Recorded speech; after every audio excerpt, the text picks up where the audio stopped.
I think I didn't do anything wrong, just followed my heart and told my husband the truth about wanting more. But now, as I stand at the kitchen table and see a stack of legal documents with my name on them, I wonder why he's the one who gets to decide how this ends. The dinner plates still sat on our kitchen table, remnants of another quiet Tuesday evening in suburbia. Alan was loading the dishwasher with his usual methodical precision, while Ella scrolled through her phone and Lucas finished his math homework. This was our life. Predictable, comfortable, and suffocating. I'd been thinking about this conversation for weeks, ever since Paula had told me about her own arrangement with her husband. Modern couples were evolving, she'd said. Why should we be trapped in outdated expectations? Alan, I began, my voice steady despite my racing heart. We need to talk about us.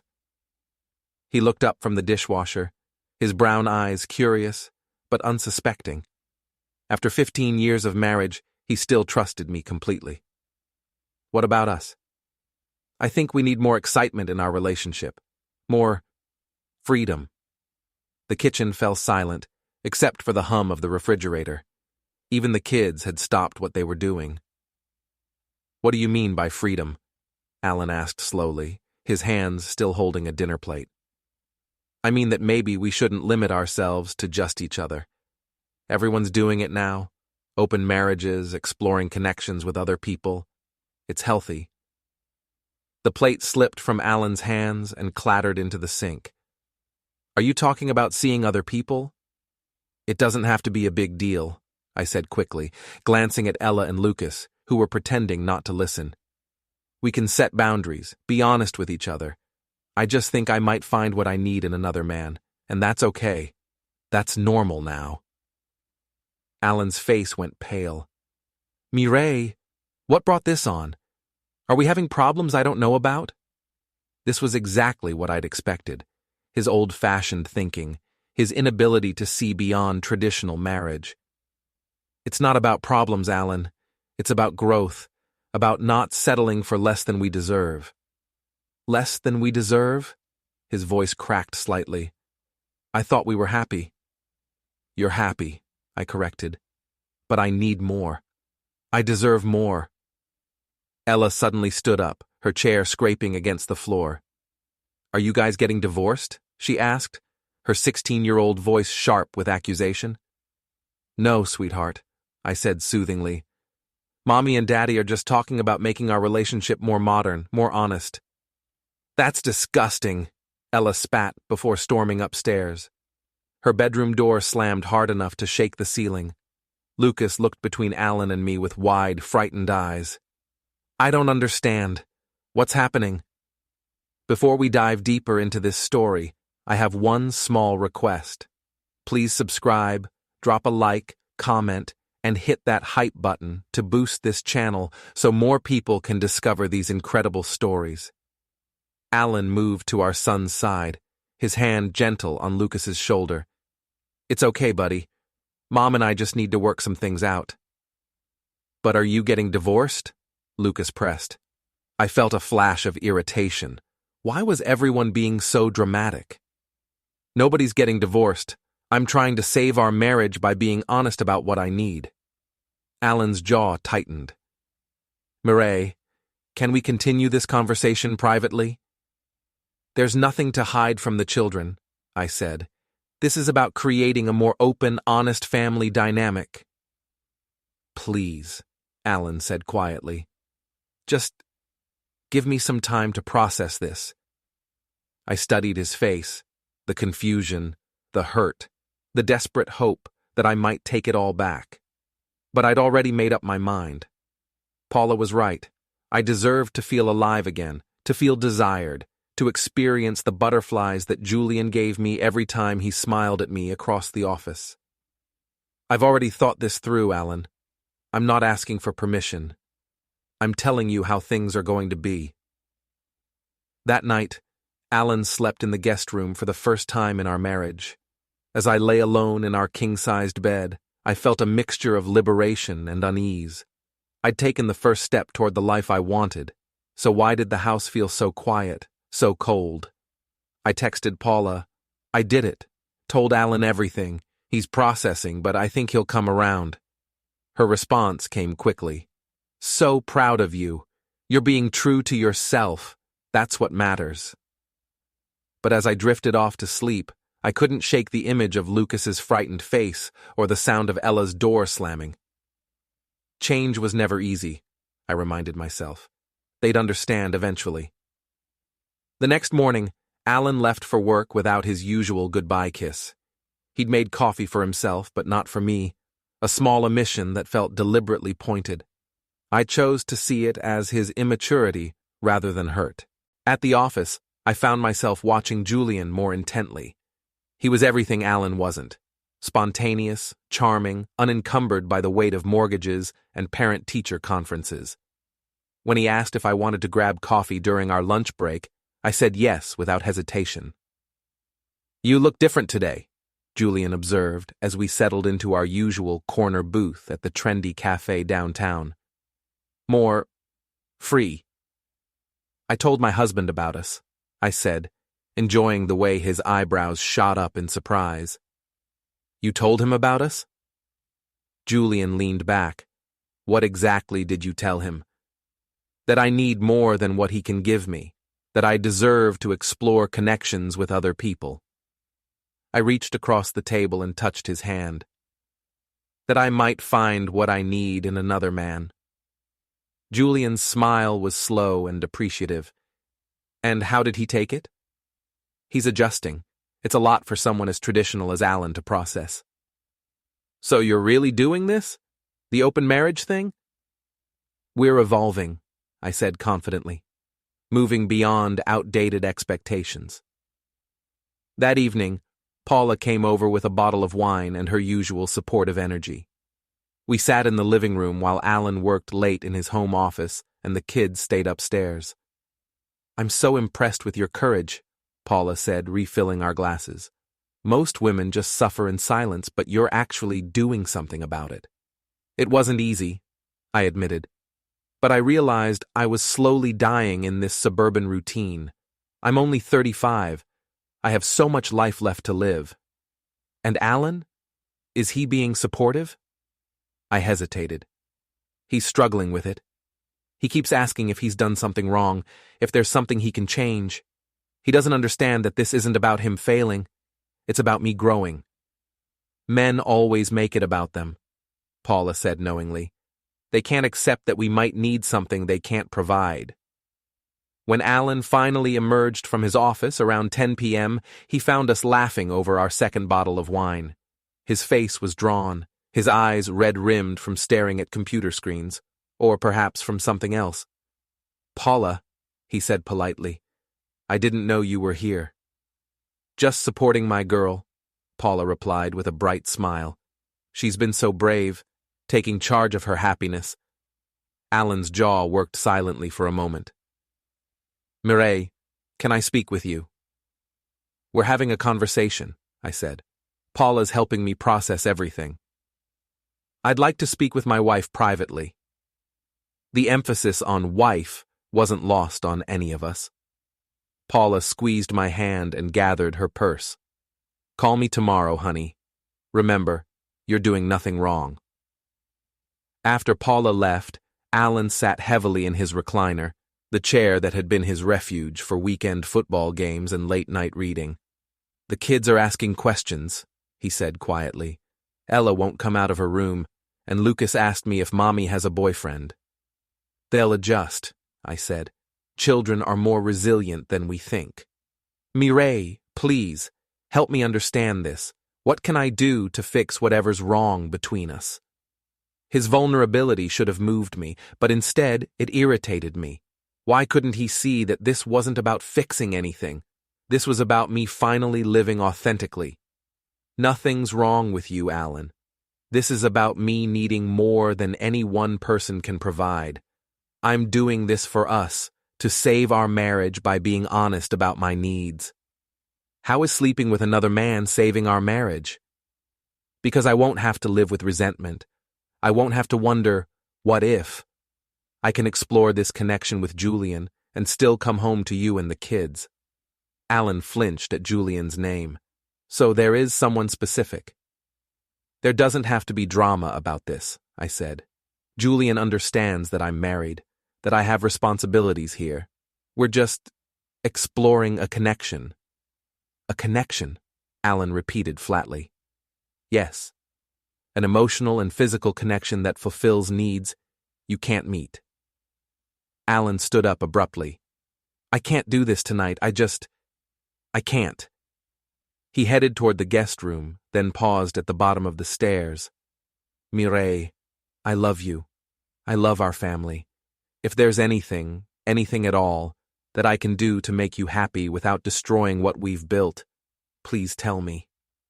Looking at him standing there in his rumpled work clothes, his hair thinning at the crown, his shoulders bent with exhaustion and defeat, I felt a moment of something that might have been regret. But then I thought of Julian's laugh, his easy confidence, the way he made me feel young and desirable again. I am telling you, I said gently. I'm asking you to support me in this, to trust that I know what's best for our family. Alan nodded slowly, as if he'd expected that answer. I got a text from my mother today. She wants to have dinner this weekend. All of us. That's fine, I said, though Marion had never been my biggest fan. She heard something from Joan about us having problems. My mother. Of course, she'd called Marion. The two of them had maintained a polite friendship over the years, bonded by their shared concern for their children's marriage.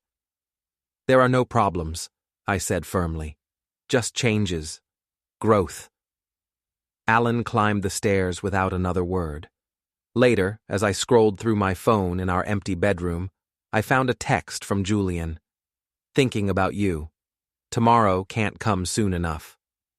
I smiled and typed back, same here. This is just the beginning. But as I hit send, I heard a sound from upstairs, Lucas crying quietly in his room. I started to get up, then stopped. He'd be fine, children adapted, and I deserved to be happy. My phone buzzed with another message, this one from an unknown number. We need to talk. Tonight. I frowned, then realized it must be Alan texting from his work phone. But when I knocked on the guest room door, there was no answer. The light was off, and I could hear his steady breathing through the thin wood. Tomorrow, I decided. Whatever he wanted to discuss could wait until tomorrow. Marion Vane had never been one to mince words, and the family dinner that weekend was no exception. She arrived at our house with a casserole dish and the expression that could freeze fire, her silver hair pulled back in its usual no-nonsense bun. Mireille, she said coolly as I opened the door. You look different. I'd taken extra care with my appearance, choosing a dress that Julian had complimented and adding jewelry I rarely wore anymore. Thank you, Marion. You look lovely too. The dinner was a disaster from the first course. Ella barely spoke, Lucas kept glancing nervously between the adults, and Alan moved through the motions of playing host like a man in a trance. So, Marion said as we served dessert, Joan tells me you're having some marital difficulties. Not difficulties, I corrected. We're just exploring a more modern approach to marriage. Marion's fork paused halfway to her mouth. Modern approach? Some couples are finding that traditional monogamy doesn't serve their needs, I explained, using the language Paula and I had discussed. We're being more honest about human nature. Human nature? Marion repeated, her voice dangerously quiet. Mom, Alan said quickly, maybe we shouldn't— No, I think we should discuss this, Marion interrupted, because I'm trying to understand how a mother of 2 children decides that her vows mean nothing. My vows were made 15 years ago, I said, feeling my cheeks flush. People grow. People change. I'm not the same person I was at 20. You're right, Marion said. The woman my son married had integrity. Marion, I said sharply, you don't understand the situation. I understand perfectly. You're having an affair and trying to dress it up as enlightenment. Ella suddenly stood up from the table. Can I be excused? I have homework. Of course, sweetheart, Alan said gently. But instead of heading upstairs, Ella turned to me with tears in her eyes. Mom, why are you doing this to us? Why can't you just be normal? Ella, honey, my friends at school are talking about it. Someone saw you with some guy at that cafe downtown. Everyone knows. My stomach dropped. I hadn't considered that we might be seen by people from our community. Sweetheart, it's not what you think. It's exactly what I think, Ella's voice cracked. You're cheating on Dad and trying to make it sound okay. But it's not okay. It's gross and it's wrong and I hate you for it. She ran upstairs, leaving us in stunned silence. Lucas looked like he might cry. Can I go to my room too? He asked quietly. Alan nodded, his face gray. Of course, buddy. After Lucas left, Marion leaned back in her chair and studied me with cold eyes. You're destroying this family, she said simply. My son, my grandchildren, you're destroying all of them for what? Some excitement? Some validation from a younger man? You don't know anything about Julian, I snapped. I know he's 29 and works in your office. I know he's never been married and has no children. I know he has nothing to lose while you're risking everything. I stared at her. How do you... I asked around, Marion said matter-of-factly. It's a small community, Mireille. People talk. The humiliation burned in my chest. You had no right... I had every right to protect my family. Marion stood up and began clearing the table with sharp, efficient movements. And make no mistake, Alan and those children are my family. You're just the woman who's hurting them. After Marion left, Alan and I stood in our kitchen surrounded by dirty dishes and the ruins of what had once been family dinners filled with laughter and easy conversation. She's right about one thing, Alan said quietly. People are talking. Let them talk, I said, but my voice shook slightly. We know the truth. Do we? Alan looked at me with an expression I'd never seen before. Not anger, not hurt, but something colder. Because I'm not sure I know anything anymore. He picked up a folder from his desk in the corner of the kitchen, the same desk where he usually paid bills and helped the kids with homework. I'll be staying at my mother's for a few days, he said. I think we all need some space. Alan, wait. But he was already walking toward the door, the folder tucked under his arm. Take care of the kids, Mireille. They need at least one parent who's thinking clearly.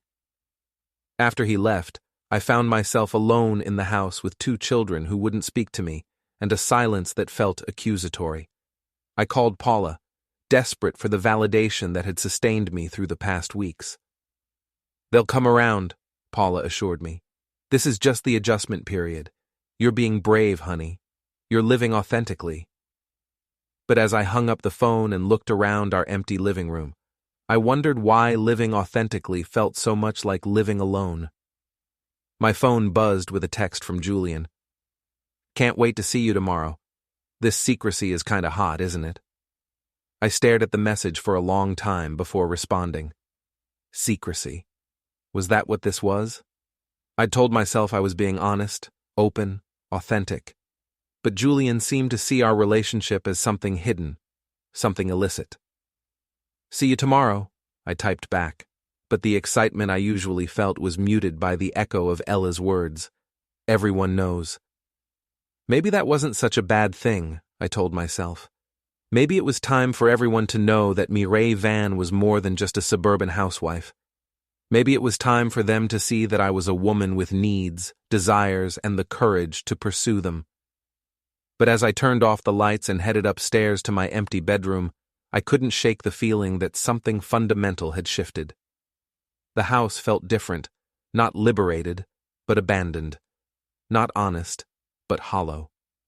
And for the first time since this all began, I wondered if I'd made a terrible mistake. Alan stayed at his mother's house for 3 days. 3 days during which Ella barely spoke to me, and Lucas asked repeatedly when Daddy was coming home. I tried to maintain normalcy, making their favorite dinners, asking about school, offering to help with homework, but they treated me like a stranger who happened to live in their house. When is Dad coming back? Lucas asked for the fourth time as I drove him to soccer practice. Soon, honey. He just needs some time to think. Think about what? How could I explain to a 14-year-old that his father was struggling to accept my need for personal growth? Adult things, sweetheart. Nothing for you to worry about. But Lucas was worrying. I could see it in the way he picked at his food, the way he checked his phone constantly for texts from Alan, the way he looked at me with confusion and something that might have been disappointment. At work, Julian and I had lunch together every day, and I found myself clinging to those stolen hours like a lifeline. He listened to my frustrations about Alan's dramatic reaction, about the children's adjustment period, about Marion's interference. Maybe this is for the best, Julian said as we shared dessert at our usual cafe. If your husband can't handle sharing you, maybe you're better off without him. The casual way he said it, sharing you, made something twist in my stomach. I don't want to lose my family, Julian. I just want them to accept that I can have both. Can you, though? Julian's blue eyes were serious. I mean, I'm not looking for anything complicated, Mireille. I like what we have. The excitement, the passion, no strings attached. But if your family situation gets messy, it won't, I said quickly. Alan will come around. He loves me. Julian smiled and squeezed my hand. I hope so, because I'd hate to lose what we have. When Alan finally came home that Thursday evening, he was different. Calmer, but also more distant. He moved through the house like he was cataloging everything, making mental notes I couldn't decipher. How was your mother's? I asked as he unpacked his overnight bag in the guest room. Peaceful, he said without looking at me. Alan, we need to talk about this arrangement. We need to set some boundaries, establish some rules. Rules, he repeated flatly. Yes, like, I won't bring Julian here, and we'll be discreet around the children. And we'll still maintain our family commitments. Alan folded his shirts with mechanical precision. What does Julian think about these rules?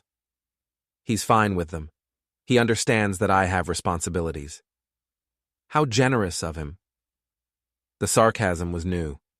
Alan had never been sarcastic with me, even during our worst arguments. It felt like talking to a stranger wearing my husband's face.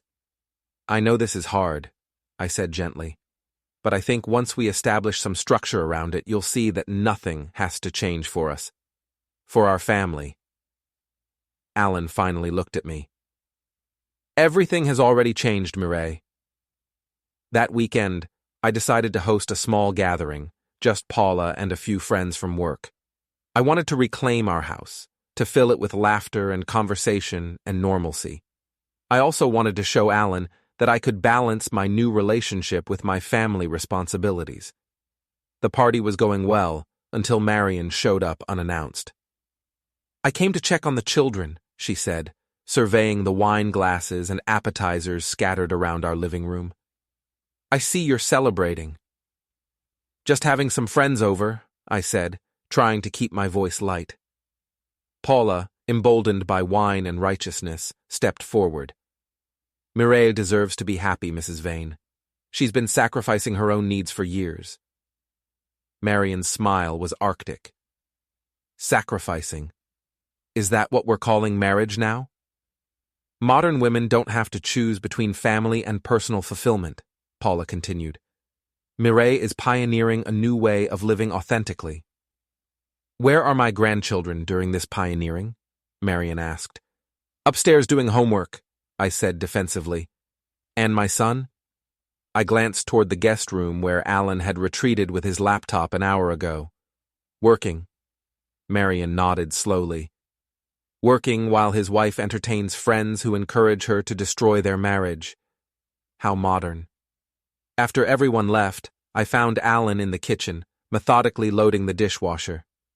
The sight of him cleaning up after my party, a party celebrating my affair, suddenly struck me as deeply wrong. You didn't have to do that, I said. Someone had to.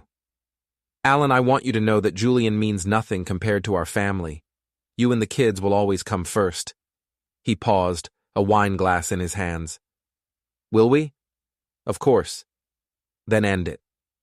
The simple words hung in the air between us. End it. As if 15 years of marriage gave him the right to dictate my choices. I can't do that, I said. I won't go back to living half a life. Alan nodded as if he'd expected that answer. Then I guess we know where we stand. The next morning, I discovered that Alan had changed all the passwords on our joint accounts. When I tried to access our savings account online, I was locked out. When I called the bank, they told me that Alan had requested additional security measures. What kind of security measures? I demanded. I'm sorry, ma'am, but I can only discuss account details with the primary account holder. I'm his wife. You'll need to speak with Mr. Vane about access to the accounts. I confronted Alan that evening, fury making my voice shake. You changed our passwords? You're locking me out of our own money?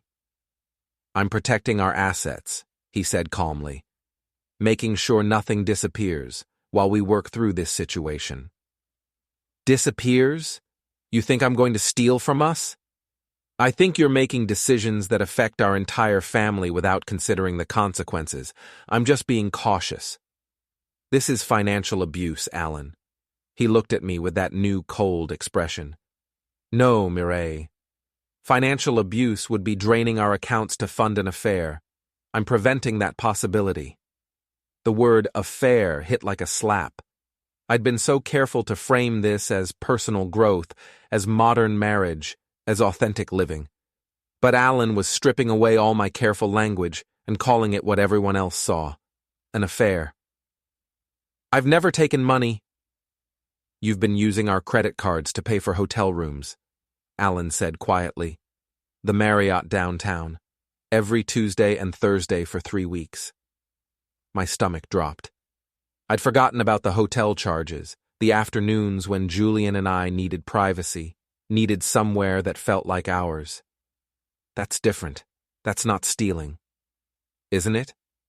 Alan picked up a folder from the counter, the same folder he'd carried when he left for his mother's house. Because I've been keeping track, Mireille. Every charge, every late night, every lie you've told the children about where you've been. He opened the folder and showed me pages of printed bank statements, credit card bills, phone records, everything highlighted in yellow, annotated in his neat handwriting. Why are you doing this? I whispered. Because someone needs to document what's really happening here. Someone needs to keep track of the truth. Alan closed the folder and looked at me with something that might have been pity. I loved you, Mireille. I loved our life. But you've made it very clear that none of that matters to you anymore. Loved? I caught the past tense. You don't love me anymore? I love the woman I married, but I don't know who you are now. He headed toward the guest room, then paused. Julian called the house today. He was looking for you. My heart stopped. He called here? Lucas answered. He asked Lucas if Mommy was home, if this was Mommy's house. Lucas didn't understand why some man he'd never heard of was calling for Mommy. The image of Lucas, confused and innocent, taking that call made me feel sick. I'll talk to him, I said quickly. I'll explain. What will you explain, Mireille? How do you explain to a 14-year-old boy that his mother's boyfriend doesn't know enough about her life to realize he shouldn't call the family home? Alan disappeared into the guest room, leaving me standing in our kitchen, with the weight of what I'd done finally settling on my shoulders. But instead of shame, I felt anger. Anger at Alan for making me feel guilty about pursuing happiness. Anger at the children for not understanding. Anger at a society that made it so difficult for women to live authentically. I texted Paula, "Need to talk. Alan is being impossible." Her response came immediately, "Coming over. Don't let him guilt you into giving up your happiness." But as I waited for Paula to arrive, I couldn't shake the image of Lucas taking Julian's call, his young voice politely asking who was calling for his mother. My 14-year-old son, protecting me from a situation he didn't understand, in a house that no longer felt like home to anyone. The morning started like any other Tuesday: coffee, lunches, reminders, silence. But when I came home from lunch with Julian, a strange car sat in our driveway. Inside, Alan was at the table with his brother Simon and a lawyer, Catherine Morrison. Papers were spread out like evidence at a crime scene. "Mrs. Vane," Catherine said evenly, "your husband has asked me to advise him on his legal options regarding your marriage and the custody of your children." "Custody?" I echoed. "You're trying to take my children away?" Alan didn't flinch. "I'm trying to protect them from more damage." He opened a folder. Hotel receipts, call logs, photos. "You've been documenting me?" I whispered. "I've been documenting what's left of us," he said. Simon showed me Ella's Instagram post. "When your mom cares more about her boyfriend than her family." Catherine slid more papers forward. "Mr. Vane is filing for divorce on grounds of adultery and seeking primary custody." "This is insane," I said. "I was honest about Julian. I was trying to find happiness." "By sleeping with another man?" Alan asked quietly. The silence that followed felt final. I looked around our kitchen, the home we built, now covered in legal documents, and finally saw it for what it was. Not a home anymore, but the scene of a life I'd managed to destroy all by myself. The courthouse smelled like floor wax and fear. I sat outside Family Courtroom B, my lawyer flipping through papers with the weary precision of a man who'd seen this story unfold 100 times. "Mrs. Vane," he murmured, "are you sure you want to contest? Mr. Vane's evidence is thorough." Down the hall, Alan waited with his attorneys, steady, gray at the temples, looking like the embodiment of calm reason. I, on the other hand, felt like an exhibit on the fragility of denial. "They're my children," I said, as if repetition could make it truer. Inside, Judge Williams handled my life like routine paperwork. Alan's case was devastating in its precision. Financials, phone logs, school reports, even my children's recorded statements. I didn't dispute the facts. How could I? The hotel charges, the absences, Ella's social posts, Lucas's fights, the gaps in my story large enough to drive guilt through. When the judge asked if I denied the affair, I tried to speak of loneliness, of marriage decay. She cut me off. "The court isn't interested in context when it comes to the welfare of children." Each question tightened the noose. Did I use marital funds? Yes. Did my choices destabilize the children? Yes. Did I persist after being asked to stop? Yes. Then came her verdict. Alan awarded primary custody. I was granted supervised visits and the right to watch my teenage daughter choose not to see me at all. The house sold, assets split 70-30, retirement accounts frozen, 15 years of family dismantled in under an hour. Outside, Alan gathered the children. They looked bruised but whole, held together by the steadiness I'd once mistaken for dullness. Ella glanced back for half a second, then turned away. My phone buzzed. Julian. "Hey, beautiful. Ready to celebrate your freedom?" Freedom. The word tasted like rust. I typed, "It's over. All of it." He called. I let it ring. I drove to my new one-bedroom apartment, a place that smelled of new paint and endings. Paula phoned to cheer me up. "You're free now. You can be yourself." But who exactly was that? The woman who'd traded bedtime stories for hotel rooms? Who'd confused desire for liberation? Alan texted a photo of Lucas at soccer, smiling, holding a trophy. "Thought you'd want to see this. He scored the winning goal." I wrote back, "Tell him I'm proud." An hour later, "I will." That was all. That was what my motherhood had become. Messages relayed through the man I'd betrayed. That night, in my empty apartment, surrounded by silence that no amount of freedom could fill, I finally understood the truth Judge Williams hadn't needed to say aloud. The court had ended my marriage, but I'd ended my family long before that. And the sentence I was serving now had no parole.